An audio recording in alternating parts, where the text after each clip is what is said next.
সুপ্রিয় দর্শক, আমি বিএম জাহাঙ্গীর আপনাদের স্বাগত জানাই আমার কথা শোনার জন্য।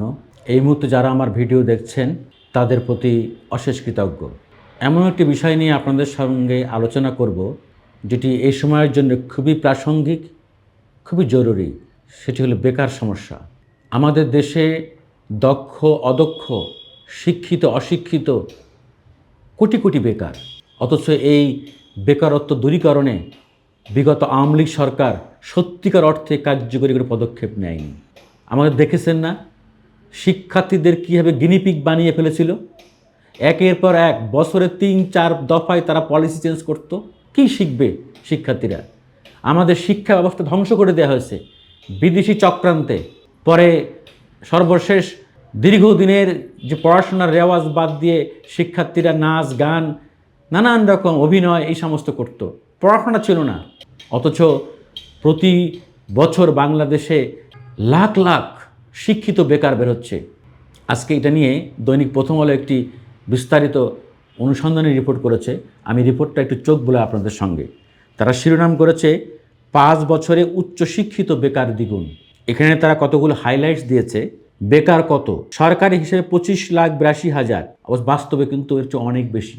কেউ কেউ বলেন যে প্রায় 2 থেকে 3 কোটি আমাদের বেকার আছে, বিভিন্ন বিভিন্ন ক্যাটাগরির বেকার আছে। উচ্চশিক্ষিত বেকার 2017 সালে ছিল 4,05,000, 2022 সালে বেড়ে দাঁড়ায় 7,99,000 জনে। প্রতি 3 জন বেকারের মধ্যে একজন উচ্চশিক্ষিত। 83% বেকারের বয়স 29 বছর। সরকারি চাকরিতে নিয়োগ বছরে গড়ে 71,000। বিসিএসে এক পদের বিপরীতে গড়ে 200 আবেদন পড়ে। 78% তরুণ কর্মসংস্থান নিয়ে উদ্বিগ্ন।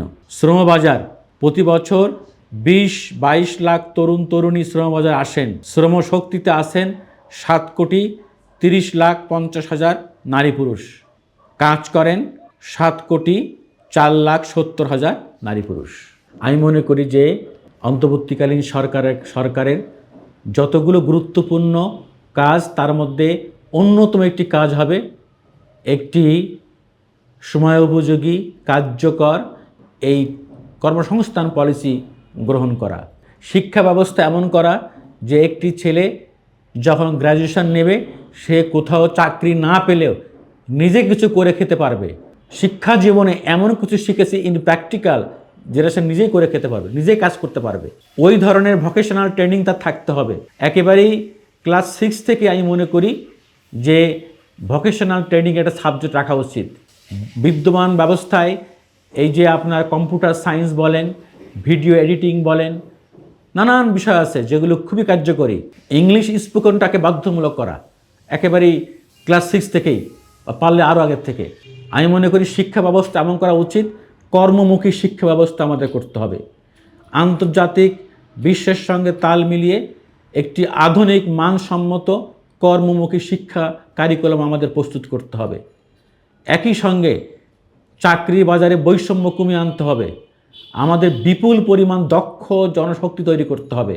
আমাদের অনেক বেকার, কিন্তু তারা কাজ জানে না।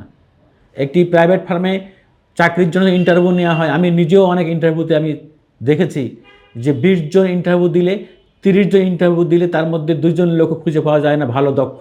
সার্টিফিকেট আছে কিন্তু কাজ জানে না, কথা বলতে পারে না, অভিজ্ঞ না।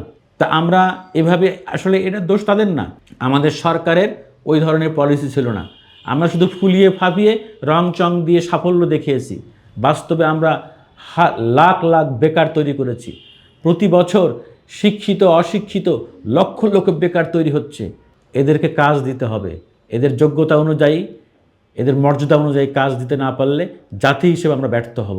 আমি মনে করি প্রফেসর ডক্টর মোহাম্মদ ইউনূসের নেতৃত্বাধীন অন্তর্বর্তীকালীন সরকারের জরুরি ভিত্তিতে এই বিষয়ে একটা পদক্ষেপ নেওয়া উচিত। তা না হলে নিত্য প্রয়োজনীয় দ্রব্যের দাম বাড়লে যেমন মানুষের মধ্যে বিক্ষোভ তৈরি হয়, ক্ষোভ তৈরি হয়, তেমনি বেকার বাড়লে কিন্তু এক ধরনের কিন্তু জনরোষ ক্ষোভ তৈরি হবে। সেজন্য আমি মনে করি যে যেমন মুদ্রাস্ফীতি কমাতে হবে, ঠিক তেমনি বেকারত্ব দূর করানোর জন্য কিভাবে আমাদের এই বিশাল বেকার জনগোষ্ঠীকে আমরা কাজে লাগাতে পারি ইন হাউস, দেশের মধ্যে দেশের বাইরে, এ ব্যাপারে খুব জরুরি ভিত্তিতে আমি মনে করি পদক্ষেপ নেওয়া উচিত। ধন্যবাদ সবাইকে আমার কথা শোনার জন্য। আল্লাহ হাফেজ।